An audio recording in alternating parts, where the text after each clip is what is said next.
there's a certain kind of fear, specific, that never really fades away. It doesn't matter how many years has passed, how much technology evolves, or how many times a story gets retold. Sometimes some experiences just stick. In fact, the original Resident Evil is just one of those.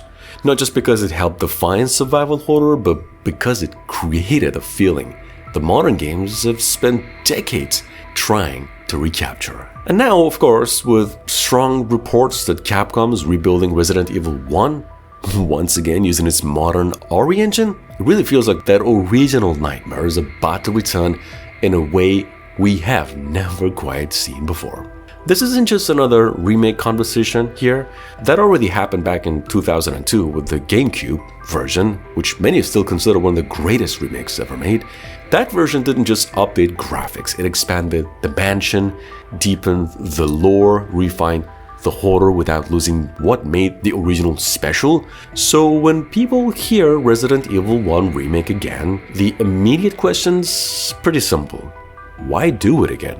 The answer, if the rumors and direction of recent remakes are anything to go by, is because Capcom isn't interested in just preserving the past anymore. They're interested in reinterpreting it for a completely different generation. I mean, look at what they did with Resident Evil 2, 3, 4. These weren't just simple touch-ups. They were really full-scale reimaginings built from the ground up with modern design philosophies. Over-the-shoulder cameras replaced fixed angles, movement became fluid, combat became more reactive, but underneath all of that, the core identity of each game remains pretty much intact. That balance between old and new is exactly what makes the idea of a modern Resident Evil 1 remake so damn interesting. Because the original game is slower, more refined, more confined, more deliberate. And translating that into a modern framework isn't as simple as updating controls and visuals.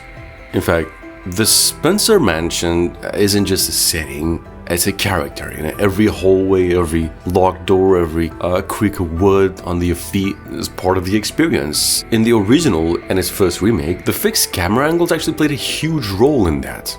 You never quite knew what was waiting just off screen. That uncertainty created a tension in a way that modern free-moving cameras didn't naturally replicate. So the big question is, how does Capcom handle that? If the rumors are accurate, the new version is expected to follow the same general approach as the recent remakes, meaning a third-person over-the-shoulder perspective built in the RE engine, which alone changes how players experience the mansion. You're no longer being directed by the camera, you're in control of where you look, where you aim, how you move through each space. That could easily reduce fear if it's not handled carefully. But you see, this is where Capcom's recent track record really matters. They've shown they understand how to build tension in a modern format. Resident Evil 2 Remake proved that Mr. X wasn't scary because you couldn't see him. He was scary because you could hear him, because you knew he was somewhere nearby. Because the game gave you just enough information to feel unsafe without ever feeling predictable. Now apply that philosophy to the Spencer mansion, suddenly the potential becomes clear.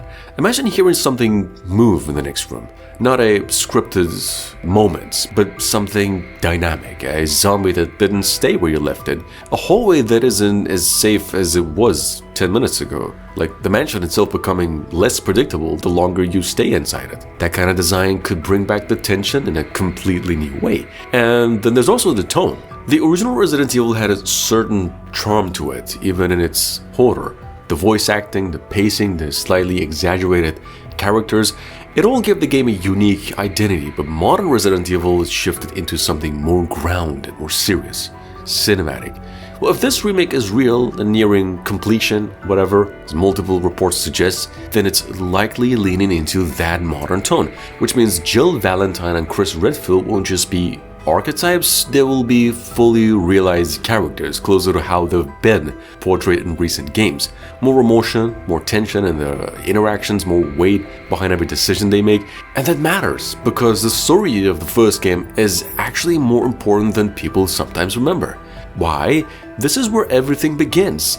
umbrella, the T-virus, the betrayal within stars, the discovery that what looks like a routine investigation is actually something far more dangerous. And a modern remake has the chance to connect all of that more clearly to the broader Resident Evil universe, especially for players who actually came into the series through the newer titles. It's not just about revisiting the mansion, it's about redefining its place in the overall timeline. Another major point of speculation is how much content gets expanded. The 2002 remake already added new areas, new enemies like the Crimson Heads, deeper lore through files and environmental storytelling. Well, a modern version could take that even further. More sections of the mansion, more hidden paths, more backstory for characters like Wesker, Barry, Rebecca.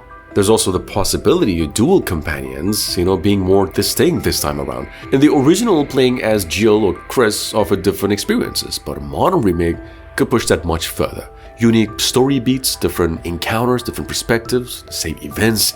That kind of replayability fits pretty good with how Capcom has been designing its recent titles. On another hand, the RE engine has already proven itself as one of the best tools for horror in the industry. The lighting alone changed everything, shadows feel heavier, dark areas feel truly dark, flashlights don't just illuminate, they create tension, they limit what you can see, forcing you to move forward without ever feeling fully comfortable. Now put that inside the Spencer mansion. Tight corridors, limited lights, reflections on floors, rain hitting windows in the background, every visual detail working to just pull you deeper into the atmosphere. And it's not just about the visuals. Audio design has become just as important. Subtle sounds, distance, footsteps, doors creaking open somewhere far away. These are the kind of things that build dread over time. And a modern remake has the tools to make the mansion feel alive in a way it never really could before. But for all the excitement, there's also a real challenge here. Resident Evil 1 has already been remade once, and that version is still widely respected. It didn't lose its identity, it didn't over-modernize, it stayed true to what made the original special while improving it in very meaningful ways. A new remake doesn't have the luxury of just doing that again, it has to justify its existence. It has to offer something that neither the remake could. And that likely comes down to immersion. Not just seeing the mansion, but feeling like you're inside it. Not just solving puzzles, but being constantly aware that something could go wrong at any moment.